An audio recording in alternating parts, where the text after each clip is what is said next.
right, ladies and gentlemen, we're going to have ourselves a drink, or at least I am.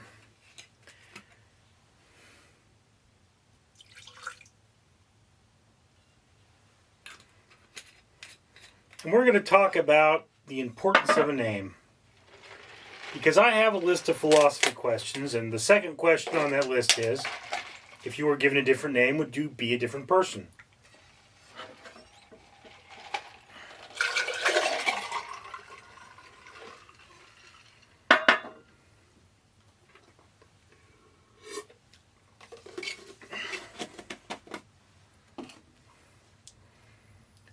Honest answer?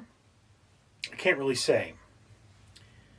Before I get any further, let me remind you all, of course, that for every 1,000 subscribers I get, I do purchase one of these bracelets from 4Ocean. 4Ocean pulls a pound of trash out of the ocean every time I do that. Now,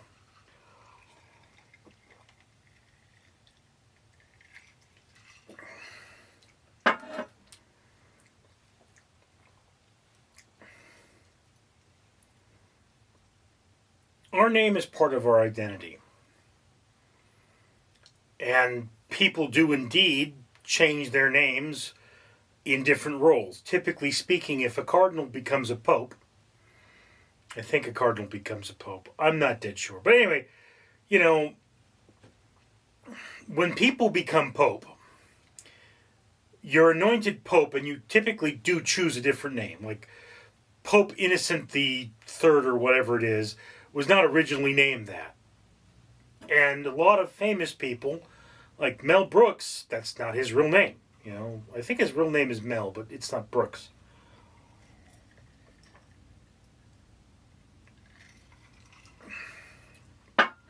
Boris Karloff, that name was specifically chosen for him. That's not his real name. Hulk Hogan, not his real name. It was just one of those things that your name projects something about you. And, if you were given a different name, it would project something different. Like, my name is Richard, all right? Richard actually comes from German. Reich, meaning king, and Ard, strong, or of the rock, I think. So Richard actually means strong king or strong kingdom. Leland is a Gaelic name. I'm told it means leader of the land. I've never gone back and looked that up. And then Neal is son of Niall. Comes from the O'Neill or the McNeil. So, my name, I have a first, middle, and last, and they all have meaning.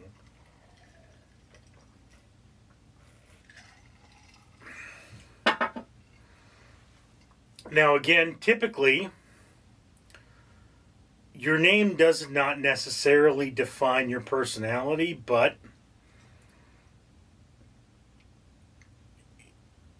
in media, people's names tend to have meaning. You give somebody a name because it has an implication, like Hannibal Lecter, right? The most famous cannibal in media. Hannibal Lecter was the evil guy from Silence of the Lambs who went around eating people. And Lecter has a very strong sound to it. Hannibal has a very strong sound to it. And of course, these words, they remind you of cannibal and lectern. So essentially, one might interpret Hannibal Lecter as the intelligent cannibal, which is what he is. And that's kind of a stretch, but then you look at Agent Starling. What is a starling? A starling is a type of bird. It's not a bird of prey. It's a bird that gets preyed upon.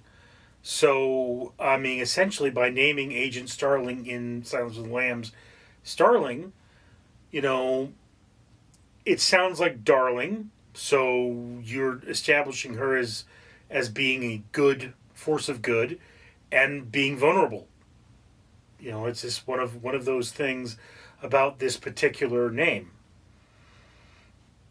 So now people do judge us based on our names. That's something that happens.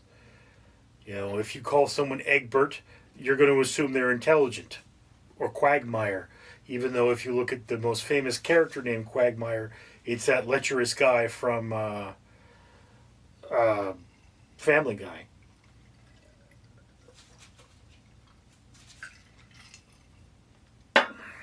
So yeah, if I were given a different name, I might be a very different person. In fact, my name particularly has had a big impact on my life because I insist on going by Richard. And people, as a method of control over me, have refused to call me by that name. And, you know, it's like there was one time I had a very close friend for 20 years, about 20 years, who wouldn't get my name right. And when I put my foot down and said, okay, you either get my name right or no longer friends, he chose to end the friendship.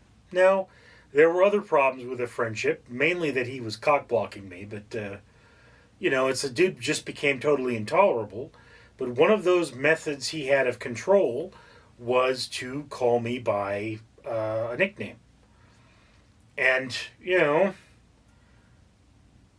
if you can own your nickname, I mean, if you like your nickname, that's fine, but, you know, a lot of nicknames are not given out of respect. And it's like, you know, if you know powerful figures, they tend to have nicknames.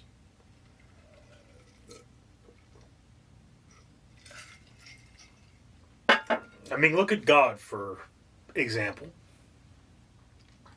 Yahweh, Jehovah, the man upstairs, the guy in the clouds.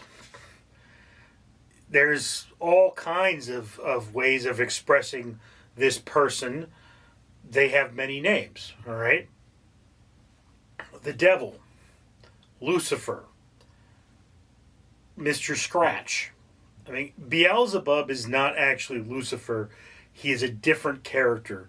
That's one of those things that you do have to realize, is that there are a number of names that have been associated with the same entity in the Bible, but they're not. Okay, in the Bible, there are a number of demons named, and these demons are often associated with the devil, but they're not the devil. Okay, so Lucifer would be the old name of the devil, his identity as an angel, Lucifer, light of the morning, and Satan is his name as the devil. This is one of those concepts of names, is that literally in transformation, he had to have a different name. So names do have a certain amount of power. They have a certain amount of influence over us. How much that influences you, I mean, you know, who really knows? It could have almost no influence or a very huge influence. I have a character in one of my short stories named Killian, okay? And Killian, it means something like church, but it could also mean strife. And it's because he's a character with a lot of pain. And, you know, it's when you name characters, you often give them some kind of a name. And it's like, I have another story where I have a character called Isaacs Cornell, okay? Isaacs as opposed to Isaac. Isaac, he who laughs. Isaacs would actually mean mocking, distortion of laughter. And then Cornell, honestly, I came up with that name because I thought Cornell University was a respected school. Okay, so Isaacs Cornell. That was the name that I gave him, all right? If you look at Dune, you know, Paul Atreides, the Apostle Paul is well known. So you're giving him a clearly biblical name as if he is associated with a savior figure, whereas his father, Leto, has a far more abstract name to the American tongue. Why was this given? For a reason.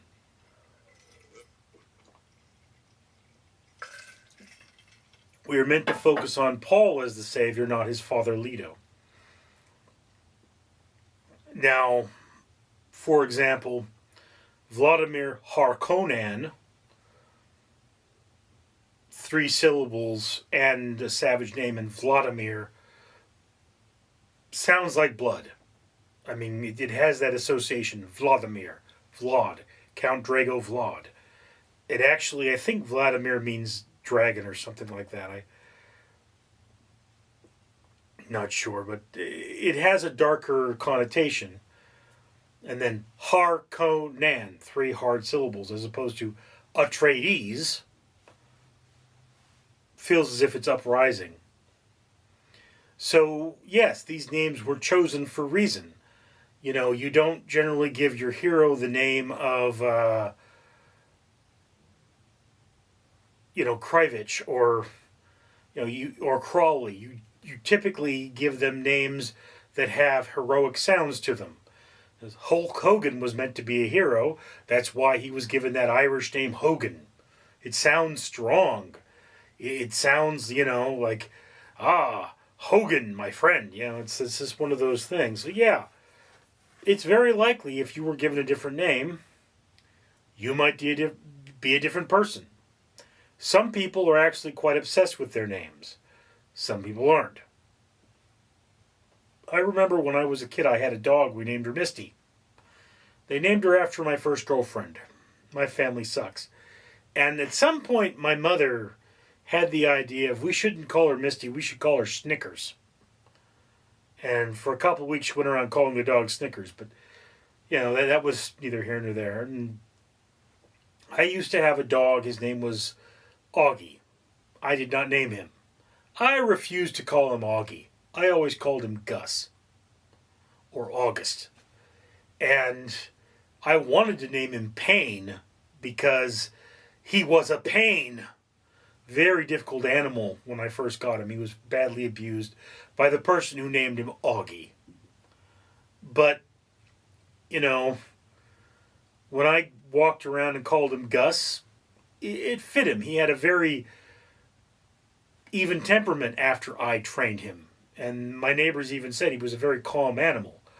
Augie is not the name of a very calm animal.